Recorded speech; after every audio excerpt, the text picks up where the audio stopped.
Well, how was your friendship with Roger Daltrey throughout years? Has it been one of the best that you've had? Yeah, it goes a long way. Goes a very long way, back to the 60s. Yeah. So I started working with The Who in 67, 66, 66. It's a long time. And we're still mates. Still going strong. And even though I'm not currently not working with them, but nevertheless we're still mates. Yeah. And of course continue through. And we still do things together as well. So. What about the 2017? What have you got planned? Busy. We've got a whole new Hans Zimmer tour going out. We've got our festivals that we're looking at. We've got some other shows that we're looking at, Andrea Bocelli and things like that. And we're looking around at some new acts and new ways of doing things. So, and always keeping it live. That's where the money seems to be. Well, that's what I do is live. So I don't know anything else. You've been in a good position. Yeah.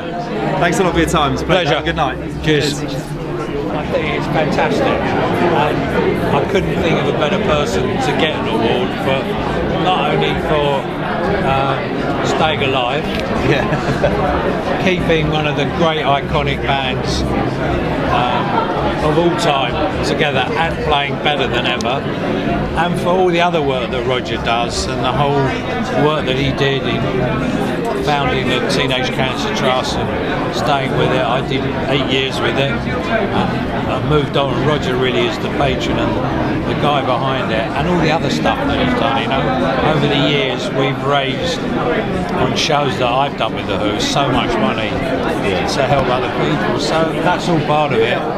But irrespective of all that, just as an artist, a performer, absolutely well deserved. Well, what do you think? They've just played the Desert Trip in the States, obviously. I mean, what do you make of big events like that? Do you think that something like that could come over to Europe? And how do you sort of view the festival scene at the moment?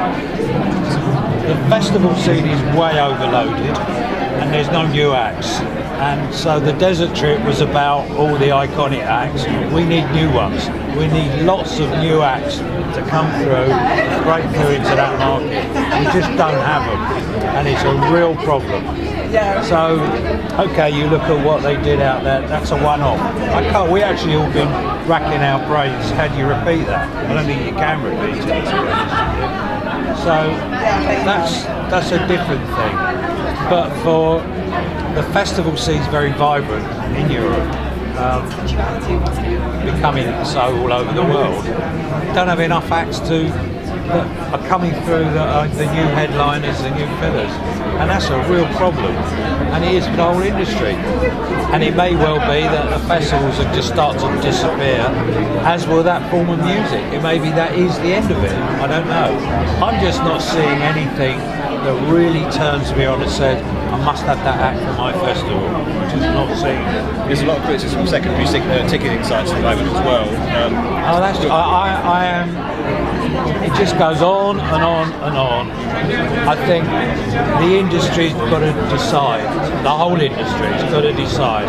They either want to rip people off or they want to do it honestly. And at the moment, 80% of the industry very happy ripping the audiences off to support us all. The other 20% are trying to stop it, and we need to flip that so we get the whole industry behind it. Either they want to stop this bloody nonsense, and that's part of the mess.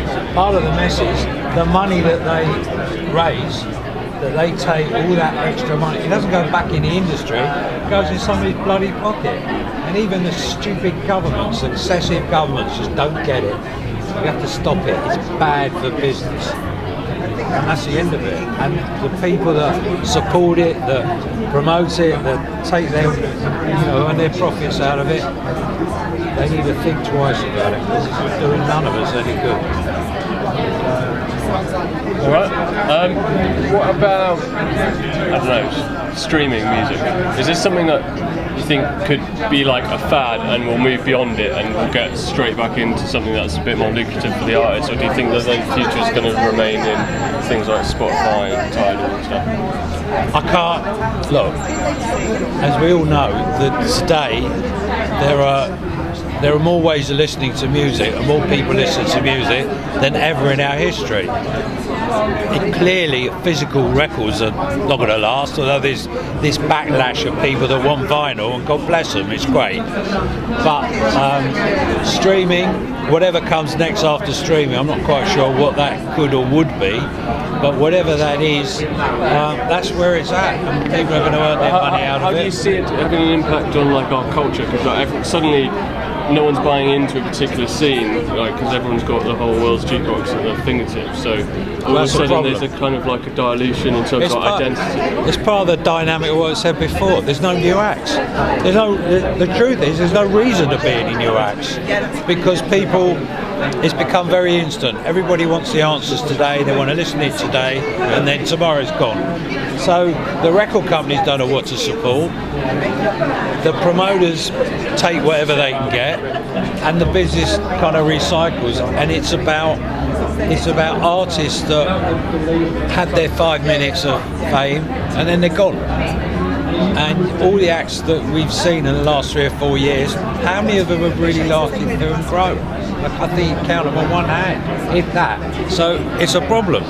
So at some point, the business has got to decide what it is. If it means that it's all about DJ music, about dance music, about pop music and hip hop, and that's what we listen to, that's what it is. You can't stop evolution. You can only go with it, but it's real hard to see where the trends are at the moment. Very difficult. Yeah, sure. Nice one. Thank you very much. Hi there. And change on a slightly different